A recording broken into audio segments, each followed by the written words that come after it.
तो क्या आप किसी एग्ज़ाम की तैयारी करते हैं, किसी कॉम्पिटिटिव एग्ज़ाम की तैयारी करते हैं, जॉब के लिए परेशान हैं?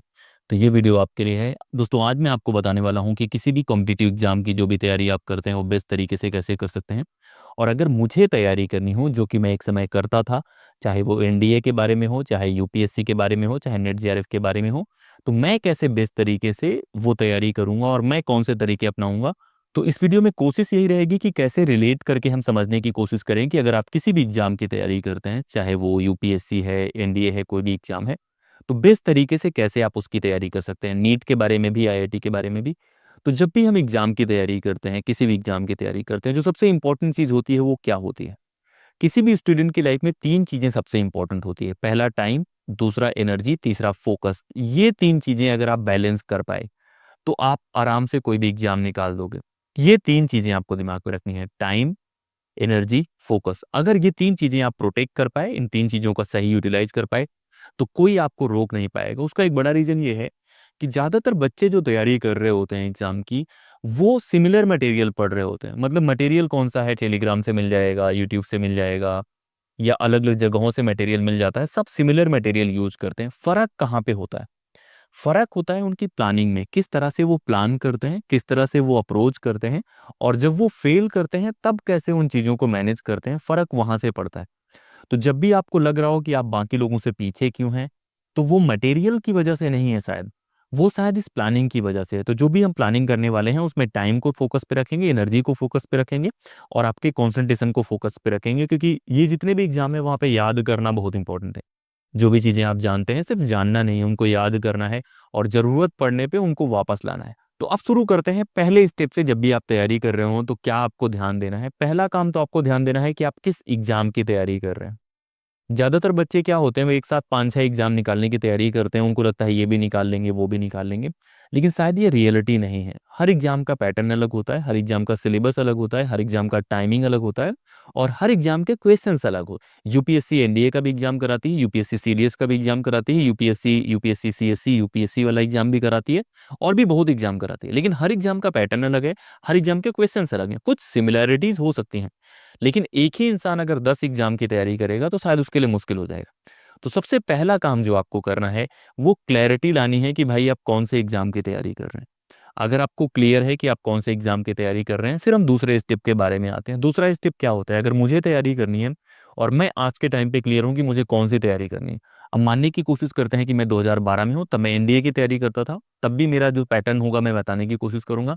या 2020 की बातें करें तब मैं यूपीएससी की तैयारी कर रहा था, तो उसका क्या पैटर्न होगा? या 2017-16 की बात करें तब मैं नेट जेआरएफ की तैयारी कर रहा था। तो ये जो सिमिलर चीज़ें मैं फ़ॉलो करता हूँ वो मैं बताने की कोशिश करूँगा और उसको आपको रिलेट कर। तो पहला काम है आपको आइडेंटिफ़ाई करना है कि कौन-सा एग्ज़ाम है। अब मैं 2012 में यूपीएससी करता तो शायद उसमें उतनी सफलता नहीं मिलती। 2022 में एनडीए करता तो नहीं मिलती, लेकिन टाइम है, क्लैरिटी होनी चाहिए। तो आप 2-3 एग्ज़ाम की साथ में तैयारी कर सकते हैं, वो दिक्कत नहीं है। सिमिलर एग्ज़ाम्स की, जैसे आप यूपीएससी की कर रहे हैं तो स्टेट पीसीएस की कर सकते हैं, सीपीओ और इस तरह की एग्ज़ाम की कर सकते हैं। कुछ और एग्ज़ाम एसएससी भी ट्राई कर सकते हैं, उसमें दिक्कत नहीं है। लेकिन आपको प्रायोरिटी पे रखना। तो पहला काम आपको है कि आपको डिसाइड करना है कि आप कौन-सा एग्ज़ाम टारगेट कर प्रायोरिटी पे कौन-सा है, सेकेंडरी हो सकता है, थर्ड हो सकता है। तो पहला जो काम है वो प्रायोरिटी वाला एग्ज़ाम आपको तलाशना है, वो एक बार तलाश लिया। दूसरा स्टेप है आपको सिलेबस लेके आना है। कि आप किसी भी एग्जाम को निकालना चाहते हैं, सिलेबस और प्रीवियस ईयर क्वेश्चन पेपर से ज़्यादा कोई इंपॉर्टेंट नहीं। अगर मुझे तैयारी करनी होगी, मैं पहले सिलेबस निकालूँगा कि भाई क्या-क्या आता है। पेपर 1 क्या है, पेपर 2 क्या है, क्या जीएस आती है, कितना साइंस एंड टेक आती है, कितना मैथ्स आती है, कितना रीजनिंग आती है, वो सारी चीज़ें मैं कैलकुलेट करूँगा, देखूँगा और फिर शायद मुझे रीवैल्यूएट करना हो कि भाई कि मैं इस सब्जेक्ट में इतना बेटर हूँ नहीं, तो शायद मैं कुछ और भी प्लान कर सकता हूँ। तो वो भी आपको करना है। तो आपको सिलेबस लाना है, प्रीवियस ईयर क्वेश्चन पेपर लाना है, वो लेके आ जाना है।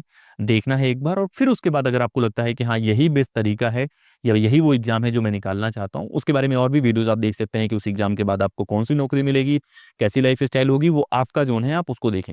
लेकिन एक बार आपने डिसाइड कर लिया कि ये एग्ज़ाम है जिसकी मुझे तैयारी करनी है, तब आपको फिर स्टैंडर्ड बुक्स लानी है। ज़्यादातर बच्चे क्या मिस्टेक करते हैं, तुरंत कोचिंग की तरफ चले जाते हैं। अगर आप मेंटली प्रिपेयर्ड ही नहीं है किसी एग्ज़ाम के लिए, आप उसके बारे में कुछ जानते ही नहीं, तो कोचिंग में जाओगे, कुछ भी कोई लोग पढ़ा देंगे तो आपको अच्छा। तो सबसे पहला काम करना है सिलेबस लाना, सिलेबस के बाद आप सेल्फ स्टडी करेंगे स्टैंडर्ड बुक्स लाके। तो जो भी स्टैंडर्ड बुक्स हैं, स्टैंडर्ड बुक्स हर एग्ज़ाम की होती हैं, सबको पता होता है। वो किताबें लानी है। 2-3 महीना तो वो किताबें पढ़ो आप। एक बार आपको आइडिया लगेगा कि कौन से टॉपिक में आप कंफर्टेबल हैं, कौन से में कंफर्टेबल नहीं है। फिर जो किताब पढ़ने वाली टेक्निक मैंने बताई थी वो इस्तेमाल करो। पहली रीडिंग, दूसरी reading, revision, previous year question paper, mock, वो एक तरीका हो जाएगा आपका वो चीज़ें करने का। 2-3 महीने के बाद इवेलुएट करो कि आपको अपने से पढ़ाई हो रही है, टाइम टेबल सही बन रहा है, मोटिवेशन है, नहीं है तो फिर आप कोचिंग और अलग रास्ते ले सकते हैं। लेकिन ये बेसिक तरीके हैं आपको इस प्रोसेस से गुजरने के लिए। तो ये बेसिक आपको 2-3 महीने करना है। उसके बाद ही कहीं न कहीं आप ज़्यादा बेहतर इस एग्ज़ाम में कर पाएँगे और आप सिचुएट भी कर पाएँगे कि आप कहाँ पे लोकेट कर रहे हैं, आप बहुत अच्छा कर रहे हैं, खराब कर रहे हैं, और आप फिर से रीवैल्यूएट कर सकते हैं कि आप इस एग्ज़ाम के लिए बने हैं कि नहीं बने हैं। तो ये तो बेसिक चीज़ें हो गई जो आपको करनी है। अब कुछ और स्टेप्स मैं आपको बताता हूँ जो आपको करना है अगर आप टाइम टेबल के बारे में, टाइम के बारे में, एनर्जी के बारे में कंसर्न है। तो अब हम टाइम मैनेज करने के बारे में सोचते हैं कि जब भी आप कॉम्पिटिटिव एग्जाम करते हैं, सबसे मुश्किल काम होता है टाइम मैनेजमेंट। सिलेबस है, अलग-अलग पेपर हैं, अलग-अलग पार्ट हैं, उनके बीच में कैसे डिवाइड करेंगे, उसके पहले हम जानने की कोशिश करते हैं टाइम होता क्या है।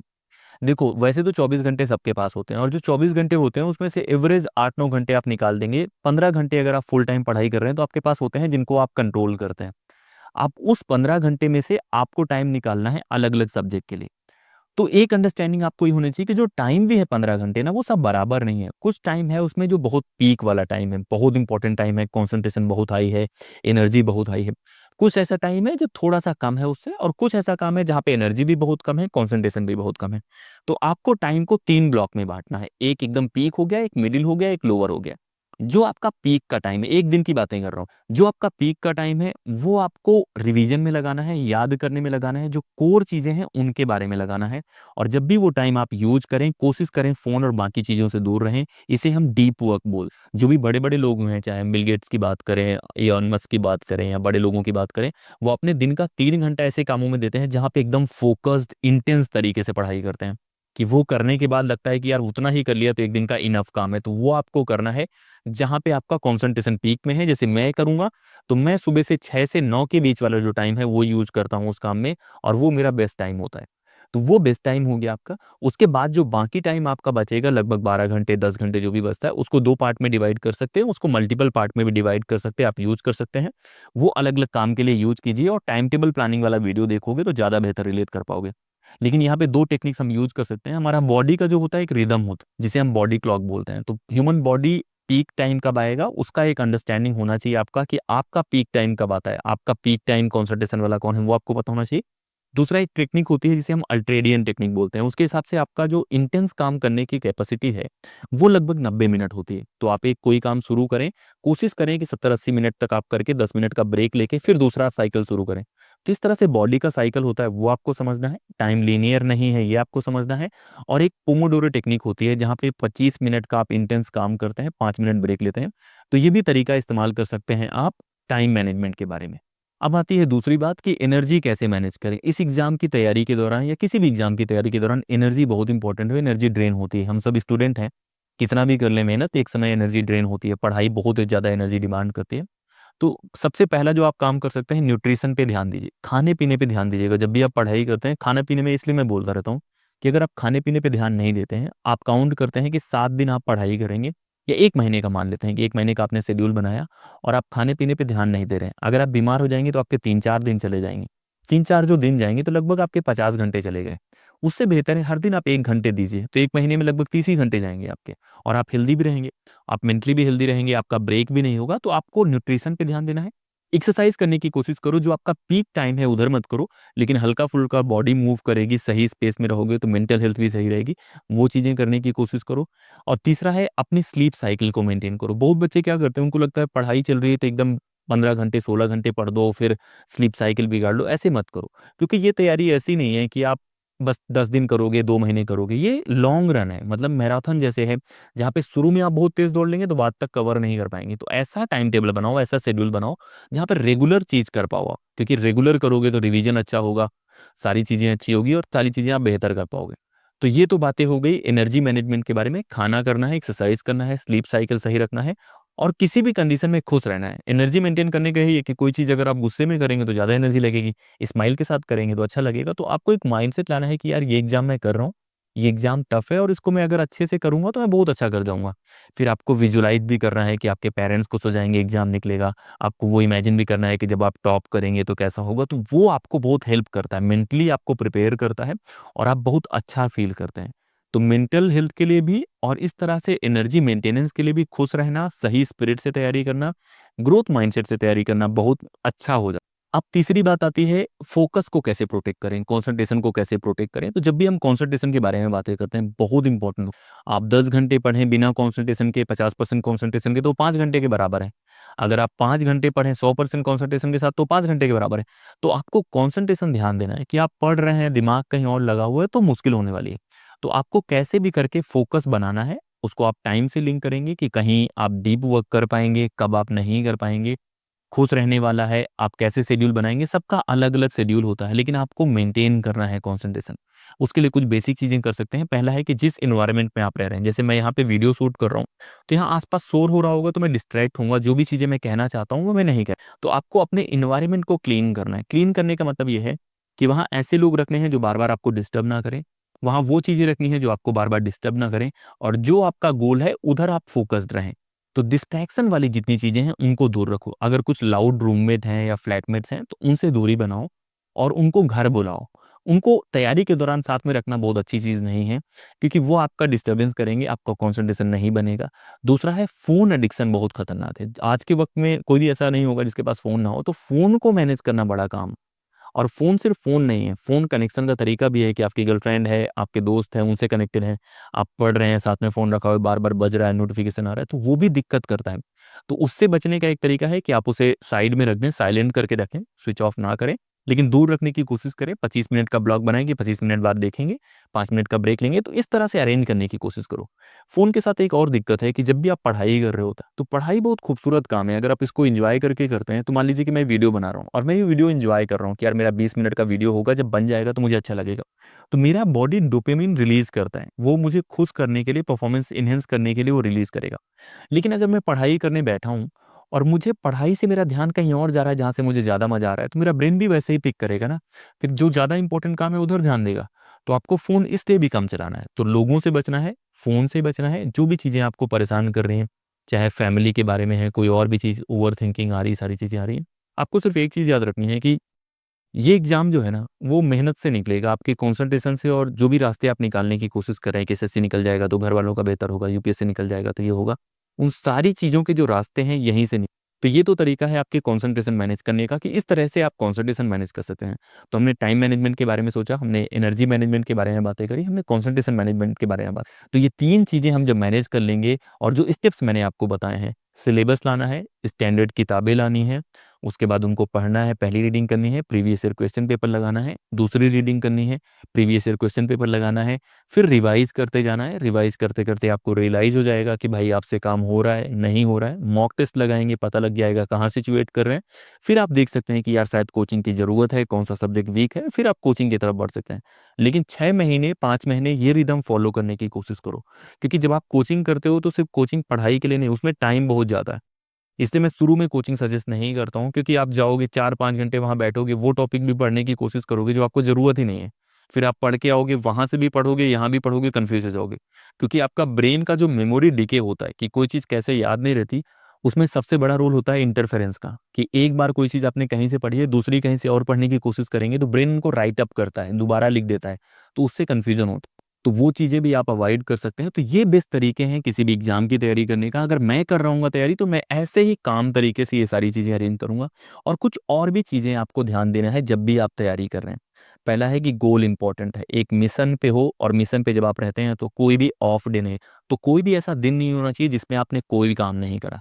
हर दिन कुछ भी नहीं करना है। पार्टी करने जा रहे हो, पूरे टाइम शादी में हो, 15 मिनट रिवाइज़ करो। ब्रेक नहीं करना है। ब्रेक लेने का मतलब ये नहीं कि 4 दिन, 5 दिन पार्टी कर रहे हैं। 5 दिन पार्टी करोगे, 15 दिन कवर करने में लगेगा। तो ये पार्टी वाले मूड में रहो, लेकिन पार्टी तब करो जब थक जाओ, जब ब्रेक की ज़रूरत हो, लेकिन पढ़ाई नहीं छोड़ना है। कोई भी ऐसा दिन नहीं होना चाहिए जिस दिन कुछ भी ना पढ़ो। क्योंकि अगर इस मिशन में हो, म अगर आपका कॉम्पिटिशन मेरे से है और मैं एक भी दिन ब्रेक नहीं ले रहा हूँ, तो आपको भी नहीं लेना चाहिए। आपको मेंटली अच्छे स्पेस में रहना चाहिए। सो अच्छा खेलो, कूदो, सब करो, लेकिन एकदम ऐसे नहीं है कि यार कुछ पढ़ाई का मतलब ही नहीं। उस ज़ोन पे नहीं जाना। फिर दूसरा काम आपको करना है कि बहुत बार आपको लगेगा कि कोई भी काम शुरू करने से पहले कि इतना बड़ा काम है, इतना पढ़ना पड़ेगा, उसके बारे में उतना मत सोचो।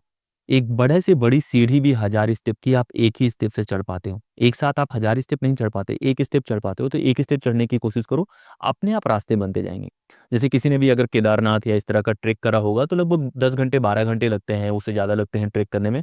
तो जब आप शुरू में चलेंगे तो आपको अच्छा लगेगा, लेकिन बहुत बार डर भी लगेगा, किसी ने बता दिया कि शाम तक चलना पड़ेगा तो आप डर जाएँगे। तो आप चलते रहोगे, रास्ता निकलता रहेगा और आप मंजिल पहुँच जाओगे। और बहुत बार मंजिल से ज़्यादा रास्ते खूबसूरत होते हैं, जो एंटीसिपेशन होता है कि अब हमारा मंजिल मिल जाएगा, वो भी खूबसूरत होता है। तो इस तरह से किसी भी एग्ज़ाम की आप तैयारी करते हैं, यही बेसिक चीज़ें फॉलो करना है। Time, energy, concentration, standard books, syllabus, PYQ और ये सर्कल बना लो, और इसके अलावा कुछ नहीं है। अगर आपको निकालना है, मुझे निकालना है, किसी भी एग्ज़ाम को निकालना है, ये चीज़ें ध्यान रखोगे, आराम से एग्ज़ाम निकल जाएगा। अगर ये बातें ध्यान नहीं रखोगे, जहाँ पे आपको सिलेबस पता नहीं है, स्टैंडर्ड किताबें पता नहीं है, सेल्फ स्टडी के तरीके नहीं पता हैं, तब एग्ज़ाम मुश्किल हो जाएगा। और ये एग्ज़ाम निकालने के लिए जो भी ट्रिक्स मैंने आपको किताब पढ़ने की बताई है, टाइम टेबल की बताई है, रिवीजन की बताई है, वो सारे वीडियो रिवाइज़ करो और अपने गोल के हिसाब से अलाइन करो, अपने बॉडी क्लॉक को समझो, उसके हिसाब से चीज़ें प्लान करो। टाइम टेबल अपने दिमाग में रखो, दिमाग बहुत स्मार्ट होता है, उसे पता होता है कब क्या करना है, तो उसको मौका दो और खुद को मौका दो। अगर ये सारी चीज़ें आप करते हैं तो जो आपका सपना है, वो सपना सपना नहीं रहेगा, वो हकीकत बन जाएगा। और वो हकीकत बन जाएगा, उसके पहले आपको एक काम करना है, चैनल सब्सक्राइब करना है, जो बताना मैं बार-बार भूल जाता हूँ। और एक बात, क्योंकि आप लोग मेरे टीम मेंबर हो, मेरे पास कोई और नहीं है, तो आपकी रिस्पॉन्सिबिलिटी है कि एटलीस्ट 50-100 लोगों से आप शेयर करें, अगर आपको कंटेंट अच्छा लगता है। अगर नहीं अच्छा लगता तो फीडबैक लिख के दो और मुझे एक चीज़ कमेंट करके बताओ कि आप किस एग्ज़ाम की तैयारी कर रहे हो। जिस एग्ज़ाम की तैयारी ज़्यादा लोग कर रहे होंगे, उस एग्ज़ाम के बारे में और वीडियो बनाए जाएँगे। इस वीडियो में इतना ही। जय हिंद।